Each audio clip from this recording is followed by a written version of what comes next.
সবাইকে স্বাগত জানাচ্ছি স্টাডি জব ত্রিপুরা ইউটিউব চ্যানেলে।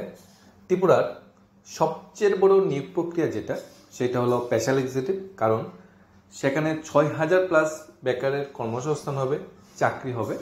কিন্তু এই চাকরিগুলা 3 বছর পর কিন্তু আর থাকবে না।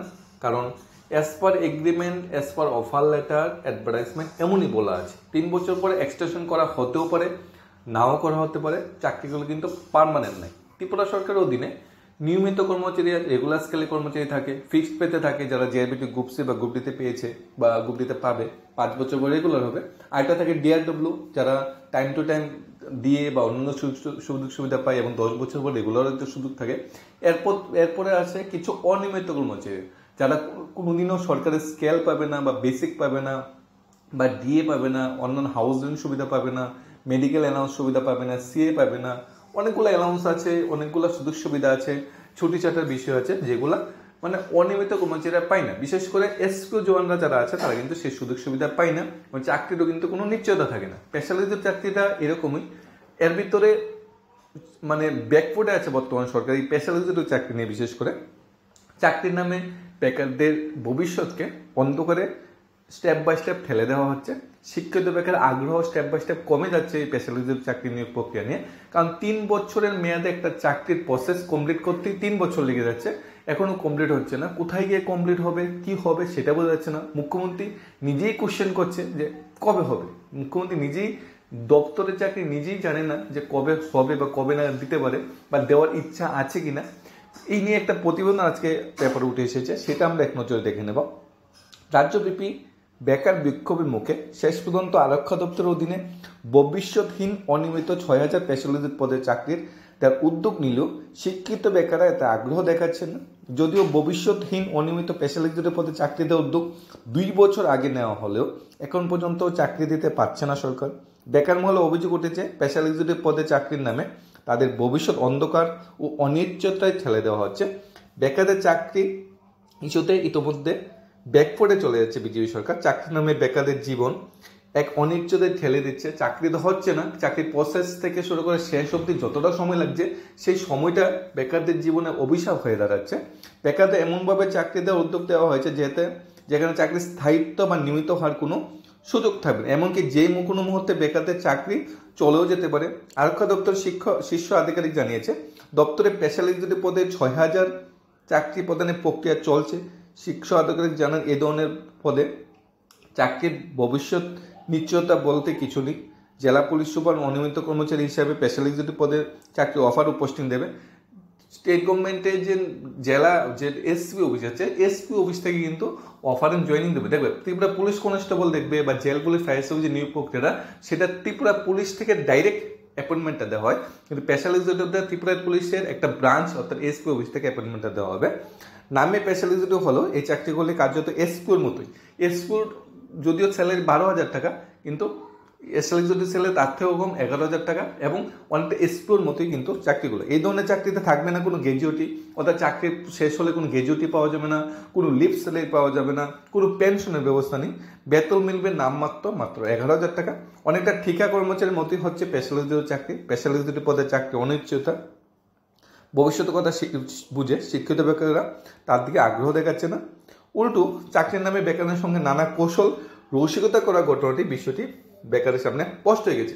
বর্তমান সরকার নির্বাচনী প্রতিশ্রুতি এজেন্ডাতেই ছিল চাকরি গঠন হওয়ার প্রথম বছরে 50,000 চাকরি দেওয়া হবে। সে 50,000 চাকরি কিন্তু এখনো দেওয়া হয়নি।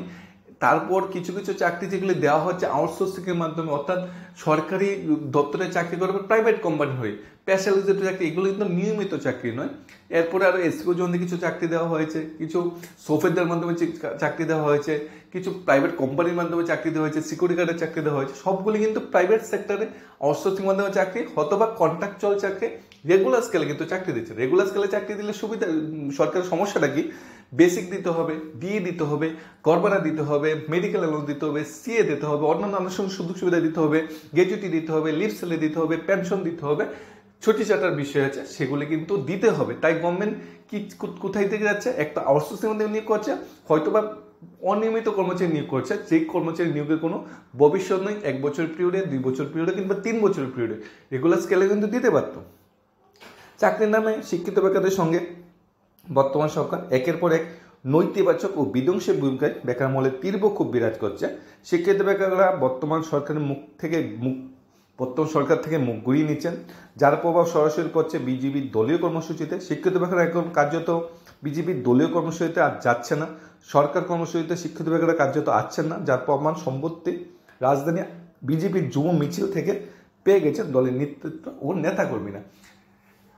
প্রতিশ্রুতি যখন বাস্তবায়ন না হবে, প্রতিশ্রুতির গেরাগলে পরে যখন বেকারদের জীবন অন্ধকারে মুছে যাবে, তখন তো বেকাররা নিজের রং দেখাতেই শুরু করবে। সবকারই একটা সীমা আছে। জেআরবিটি পরিচালিত গুপ্তি পদের চূড়ান্ত মেধা তালিকা প্রকাশের পর যুব মোর্চাকে ধন্যবাদ রিলি বের করে লেজে গুঁড়ো অবস্থায় পড়তে হয়েছে। তাতে গুণা 1 থেকে 150 যুবক নিয়ে নিজের মতো করে একটা রিলি শেষ করে কোনো ধন্যবাদ সবার আয়োজন না করে রঙ্গভঙ্গ করে দিতে বাধ্য হয়। কেননা শিক্ষিত বেকাররা বুঝে গেছে বিজেপির পেছন হেঁটে কোনো লাভ নেই, চাকরি পাওয়ার সম্ভাবনা নেই। বিষয়টি ইতিমধ্যে শিক্ষিত বেকাররা বুঝে গেছে। এখন নেতা মন্ত্রীর বাড়ি সরকারি আমার মুখে হলে চলবে না, ভালোভাবে পড়াশোনা করতে হবে, স্টাডি করতে হবে, স্বচ্ছ নিয়োগ নীতিতে চাকরি হচ্ছে, দলীয় বিষয় যেতে হবে না। বেকারদের অভিযোগ, 2018 সালের নির্বাচন আগে বিজেপি ভিশন ডকুমেন্টে প্রতিশ্রুতির ঘোষণা দিয়েছিল বিজেপি ক্ষমতায় এলে 50,000 পদে নিয়মিত চাকরি হবে, রাজ্যের কোনো ধরনের স্থির বেতন, অনিয়মিত চুক্তিবদ্ধ, ক্যাজুয়াল, ডিআরডব্লিউ, পার্ট টাইম চাকরি থাকবে না, সকল শ্রেণী অনিয়মিত কর্মচারীদের নিয়মিত করা হবে, সপ্তম বেতন কমিশন দেওয়া হবে, আশা বুক বেদের শিক্ষিত যুবক যুবতীরা সবাই একটা আশা, কারণ গভর্নমেন্ট একটা প্রতিশ্রুতি দিয়েছে, central same government, state government, double engine triple engine একটা প্রতিশ্রুতি থাকে না। তাছাড়া সেন্ট্রালে তখন প্রধানমন্ত্রী এসেছিল, অর্থমন্ত্রী এসেছিল, কোন মিনিস্টার আসেনি, এতগুলো মিনিস্টার আসেছে, কেউ সবাই তো আর বাটপাড়ি করবে না, সবাই তো স্বচ্ছভাবেই এসেছে।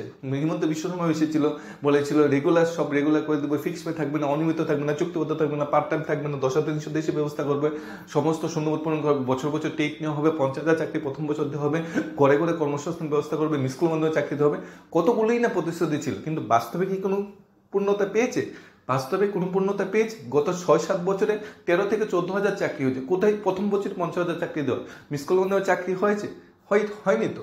ঘরে কি কর্মসংস্থান হয়েছে? কর্মসংস্থান ব্যবস্থা করা হয়েছে না? সেগুলির কোনো ঢালাও গপ ছিল। এদিকে উল্টো অনিয়মিত কর্মচারীদের যে বলা হয়েছিল নিয়মিতকরণ করা হবে, সেটা উঠিয়ে দেওয়া হয়। গভর্নমেন্ট এসেই 2018 সালে নোটিফিকেশন জারি করে যে অনিয়মিত কর্মচারীদের রেগুলেশন করা হবে না, প্রক্রিয়া বাতিল। পুরাতন পেনশন প্রথা ছিল, যারা চাকরি শেষ হয়ে যেত পেনশন পেত, গভর্নমেন্ট প্রতিষ্ঠিত হওয়ার পর পেনশন প্রথাটা তুলে দিয়েছে, বলতে আর পেনশন দেওয়া হবে না। ডাইন্যান্সের মাধ্যমে যদি কোনো সরকারি চাকরিজীবী মারা যেত, তাদের পরিবারে একটা চাকরি হতো, সেটাও বর্তমানে তুলে দেওয়া হয়েছে। ভীষণ দেখবেন যে প্রতিশ্রুতি বা ঘোষণা যে 50,000 চাকরি তো হয়নি, উল্টো সরকারি দপ্তরগুলিকে বেসরকারি ঠিকাদার মাধ্যমে, আউটসোর্সিংয়ের মাধ্যমে নিয়োগ প্রক্রিয়া চালাচ্ছে। সমুদ্রে গোটা রাজ্যে সরকারি ভূমিকার বিরুদ্ধে প্রতিবাদের ও সমালোচনার ঝড় বইতে শুরু করেছে।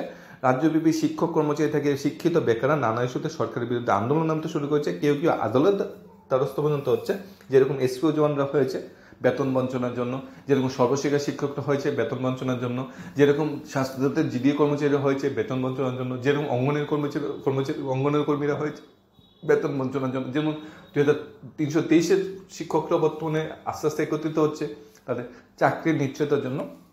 মানে সব দিকে একটা ঘেরাগলে আটকে যাচ্ছে, সব দিকে একটা অস্থির পরিবেশ সৃষ্টি হয়ে আছে। সেই অস্থির পরিবেশে সবচেয়ে বেশি যারা বঞ্চিত হচ্ছে ত্রিপুরায়, তারা হলো ত্রিপুরার আপামর শিক্ষিত বেকার, যারা নিজের মানে পরিশ্রম দিয়ে নিজের বুট ইউজ করে সরকারি প্রতিষ্ঠিত করেছিল। একটাই আশা যে সরকার 25 বছরের বিগত গভর্নমেন্ট অনেকগুলা লো ফোর্স, অনেকগুলা খারাপ কাজ করে গেছে, চাকরিতে স্বচ্ছতা রাখেনি, ঘরে চাকরি হয়নি, বেকারত্ব বেড়ে গেছে, ত্রিপুরার অবস্থা খুব খারাপ করে গেছে। সেই 25 বছরের কালো অধ্যায়কে মুছে দেওয়ার জন্য বর্তমান যুগের বেকাররা সব একত্রিত হয়ে পথে নেমেছিল, রাস্তায় নেমেছিল যে চলো পাল্টে। সেই স্লোগানে ত্রিপুরার সমস্ত কিছু পাল্টে গিয়েছিল, সমস্ত পথ রাস্তা সব পাল্টে গিয়েছিল, সবাই খুশি হয়েছিল। খুশি সে হাওয়াটা তখনই উঠে যায় যখন সেই প্রতিশ্রুতিগুলি এক এক করে বাস্তবায়ন হয়নি। 50,000 চাকরি, সে প্রতিশ্রুতিটা বাস্তবায়ন হয়নি। স্পেশাল এক্সিকিউটিভ ডিসেম্বর 2022 নিয়োগ করা হবে, প্রতিশ্রুতি বাস্তবায়ন হয়নি। মাননীয় মুখ্যমন্ত্রী প্রতিশ্রুতি পঞ্চায়েত নির্বাচনের পর স্পেশাল এক্সিকিউটিভ নিয়োগ করা হবে, 10,000 চাকরি দেওয়া হবে, প্রতিশ্রুতি বাস্তবায়ন হয়নি। মাননীয় মন্ত্রী টিঙ্কুরায় প্রতিশ্রুতি দিচ্ছে 1-1.5 মাসের ভিতরে স্পেশাল এক্সিকিউটিভ নিয়োগ কমপ্লিট করা হবে, সেটা বাস্তবায়ন হবে না সন্দেহ আছে। মাননীয় মুখ্যমন্ত্রী নিজেই কোশ্চেন করছে এখন স্পেশাল এক্সিকিউটিভ কবে নিয়োগ করা হবে। মাননীয় মুখ্যমন্ত্রী দপ্তরে ত্রিপুরা পুলিশ কনস্টেবল 1,000 নিয়োগ করার কথা, সেটা তো নিয়োগ করা হচ্ছে না। 916 জনের নতুন করে বিজ্ঞপ্তি বেরিয়ে গেছে। জেল পুলিশ ফায়ার সার্ভিসের প্রার্থীরা, চাকরি প্রার্থীরা প্রত্যেকটা আন্দোলন করছে। মানে চারিদিকে একটা এমন পরিস্থিতি হয়ে গেছে, মানে বলা বাহুল্য। বিদ্যালয়ে শিক্ষকের অভাবে পড়াশোনা লাটে হচ্ছে। পরীক্ষার যে রেজাল্ট, মাধ্যমিক 12 রেজাল্ট কিংবা কলেজের যে রেজাল্ট, গণহারে 40-50% স্টুডেন্ট ফেল করছে। পর্যাপ্ত পরিমাণ শিক্ষক হবে, 2জন শিক্ষকদের পুরো স্কুল চলছে। মানে চারিদিকে ক্রাইসিস চলছে, আইন শৃঙ্খলার পরিস্থিতি আরও তলানিতে নেমেছে। সব কিছু একটাই সলিউশন, যে শিক্ষিত বেকার যারা ন্যায্য পদ্ধতিতে, স্বচ্ছ পদ্ধতিতে চাকরি করতে চায়, তাদের চাকরিটা দেওয়া। যেহেতু বর্তমান ত্রিপুরা যে 65,000+ ভ্যাকেন্সি আছে, একটা স্পেশাল টাইপ করে, যেহেতু সেন্ট্রালের সেম গভর্নমেন্ট আছে, স্টেটের সেম গভর্নমেন্ট আছে, সমস্ত শূন্যগুলি পূরণ করা দরকার। তাহলে হয়তো বেকারদের মনে সরকারের প্রতি একটা ভালো চিন্তাধারা আসবে। কারণ ইঞ্জিনিয়ারও বর্তমানে রাস্তায় নামছে, শিক্ষকরাও বর্তমানে রাস্তায়, JRBT, fire service, jail police, police constable, সমস্ত চাকরিপত্র বর্তমানে রাস্তায়। তাদের রাস্তা থেকে বাড়িতে নিতে হলে যে চাকরির প্রসেসগুলি, যে প্রতিশ্রুতি দেওয়া হয়েছিল, সেই প্রতিশ্রুতিগুলি একদম সঠিকভাবে বাস্তবায়ন করা দরকার। এর মধ্যে সবচেয়ে বড় নিয়োগ প্রক্রিয়া যেটা স্পেশাল এক্সিকিউটিভ, সেই স্পেশাল এক্সিকিউটিভ নিয়োগ প্রক্রিয়াটা টিঙ্কুরার বক্তব্য অনুযায়ী 1-1.5 মাসের ভিতরে কোর্স অবশ্যই কমপ্লিট করা দরকার। এবং যখনই তাদের চাকরিটা দেওয়া হবে, চাকরিটা একটা নিশ্চয়তা দেওয়া দরকার, একটা পার্মানেন্ট দেওয়া দরকার, যে চাকরিটা বেলে থাকবে, সারা জীবন চাকরিটা করা যাবে। 1 নাম্বার। 2 নাম্বার হলো স্পেশালিস্টের চাকরি প্রার্থীরাও যাতে পুজোর বোনাস পায়, পুজোর অ্যাডভান্স পায়। স্পেশালিস্টের চাকরি প্রার্থীরাও যাতে বছর বছর স্যালারিটা অন্যান্য সরকারি কর্মচারী যেমন বৃদ্ধি পায়, সেরকম বৃদ্ধি পায়। স্পেশালিস্টের চাকরি যারা পাবে, তারাও যাতে ডিএ পায়, হাউজিং পায়, অন্যান্য সুযোগ সুবিধা পায়। সেটাই দাবি থাকবে। স্টেপ বাই স্টেপ তাদের বেতন বৃদ্ধি করানো হয়। মানে চাকরির নিশ্চয়তা, চাকরি একটা পেলেই চলবে না। 10,300 চাকরি পেয়েছিল, চাকরি তো নিশ্চয়তা ছিল না। তাই চাকরি পেলেই চলবে না, চাকরির নিশ্চয়তা দেওয়া দরকার, চাকরি একটা পার্মানেন্সি দেওয়া দরকার, যাতে গভর্নমেন্ট চেঞ্জ হলো, যাতে স্পেশালিস্ট ভাই বোনদের মাথাতে যদি জন্য মানে কালো অধ্যায় রচিত না হয়, সবাই চাকরি যাতে নিশ্চয়তা থাকে, তখন তারা বলতে পারবে যে আমরা চাকরি করছি, সেই সরকার চাকরি দিয়ে গেছিল, 60 পর্যন্ত চাকরি করছি, এখন পেনশনও পাবো, গ্র্যাজুইটি পাবো, টিপসালি পাবো, সমস্ত সুযোগ সুবিধা পাবো। তখন সরকারের প্রতি একটা ভালো চিন্তাধারা আসবে। কিন্তু সবচেয়ে প্রথম এই নিয়োগ প্রক্রিয়াটা অতি শীঘ্র মাননীয় টিঙ্কুরার বক্তব্য অনুযায়ী অতি শীঘ্র কমপ্লিট করা দরকার। তাহলে ত্রিপুরার বেকারদের মুখে মনে হাসি ফুটবে, আরও একটা ভালো জীবনযাপন অতিবাহিত করবে।